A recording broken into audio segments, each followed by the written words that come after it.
Hi guys! Wait, I'm gonna set this up. So I'm just gonna set up Wright. Here should work. Oh, just gotta move that a little bit. Since that's gonna be where my head is. That should work. From the napkin stories. But first I'm gonna set this candle up. And in all of our readings, you might gonna see this candle. This is just the first video with it. You can see it glows.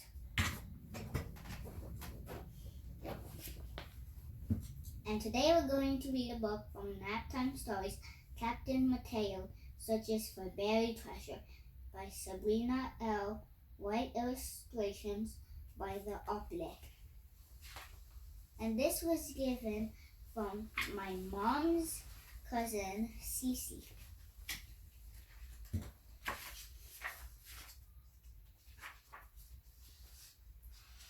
Mateo is a little boy who is always cheerful. He loves climbing trees without being fearful. You can see him hanging upside down when playing. He pretends to be a pirate while swaying. Mateo sang, "A pirate's life is just for me, sailing the ocean, living happy and free." Then Mateo heard his mother shout from inside, "Come in for your nap and don't try to hide."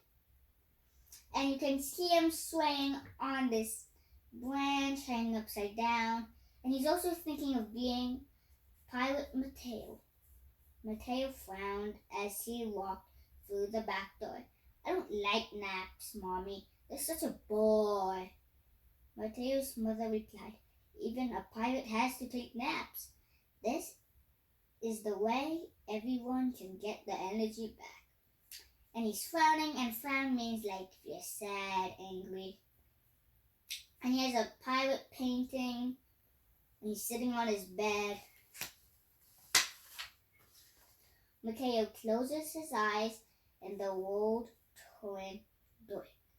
He started to look around for even the faintest spark. That's when the sound of the crashing waves hit his ears. Then came the roar of many pirate cheers. "Shiver me timbers," Mateo bellowed, realizing he was at sea. "It really is the pirate's life for me." He was the captain of a ship sailing the ocean. The boat moved up and down with the waves' motion. And as you can see, he's on a pirate ship. He has his pirate flag, and he has his sword, which is just wooden.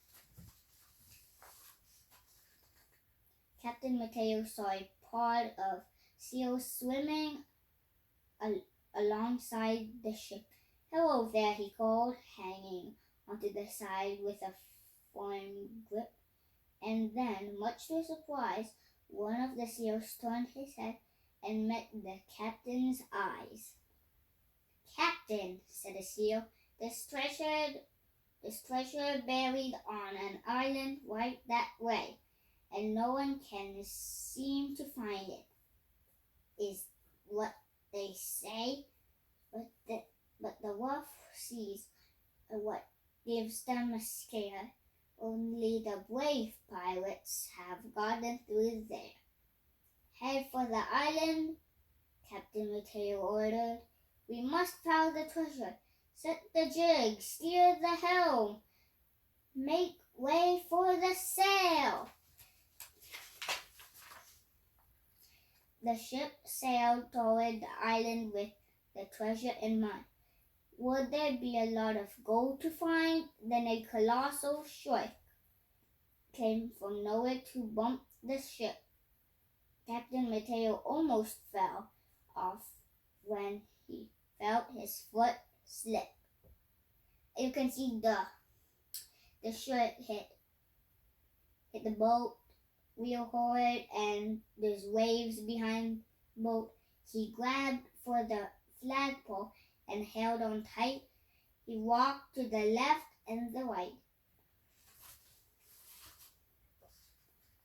The shark swam in circles, causing him to feel great fear. Captain Mateo asked the ship to steer clear. He heard of dolphins raced over when they heard the commotion. The ocean splashed with their great swimming motion.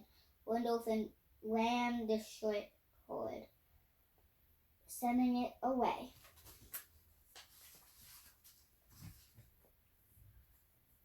Captain Mateo thanked them for their help that day. Just then, a thick fog came and covered the ship. Captain Mateo could not see through any of it. Then he saw that the fog had taken a frightening shape. It looked like a sea monster with not 2 arms, but 8.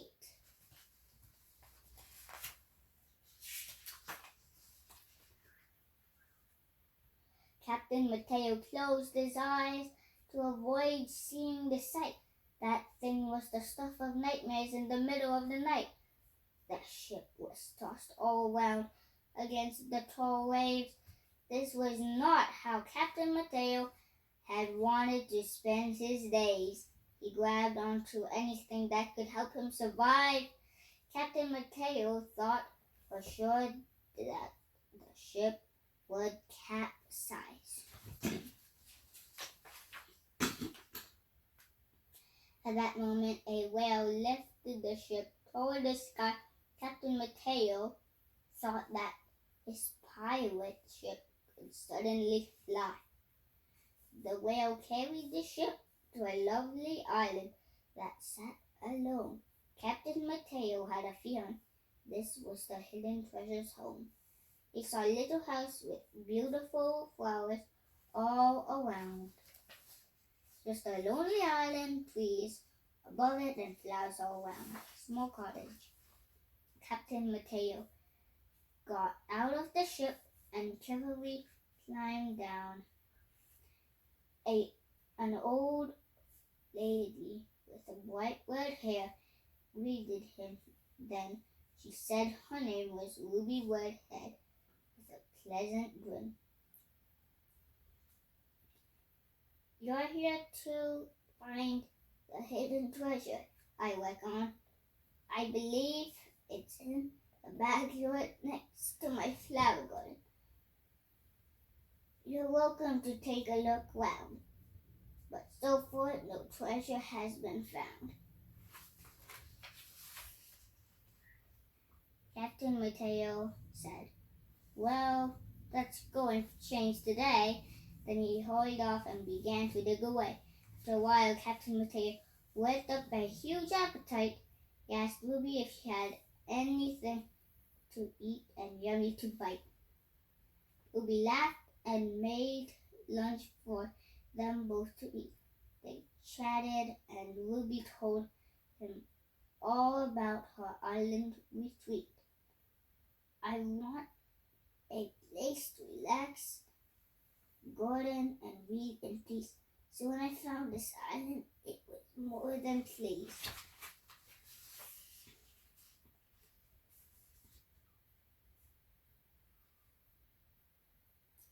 After lunch, Captain Mateo went back to dig once again.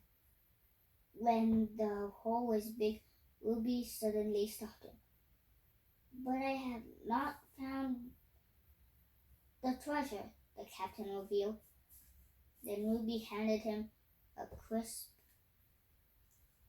$5 bill.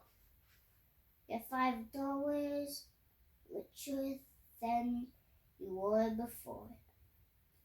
And I can put up a birdhouse for the birds I adore."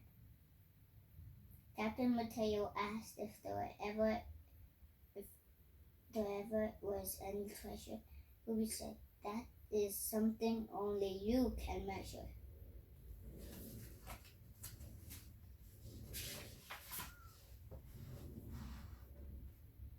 Ruby told Captain Mateo that a treasure is what we each hold dear, and it can be found anywhere, whether far or near. Captain Mateo offered a big smile and waved as they said goodbye.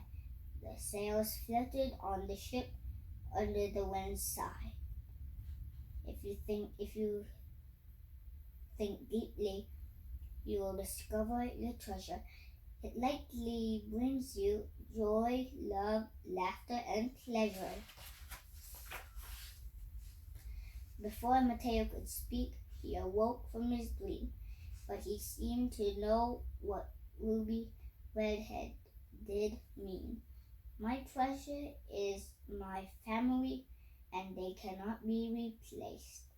A big smile then spread wide across Mateo's face. Mateo jumped out of his bed and gave his mom a kiss. "Oh my," she replied, "what is all of this?" Mateo said, "You are the best treasure a pirate could have." "Shiver me timbers," she said. "That makes me so glad." The end. Thanks for watching.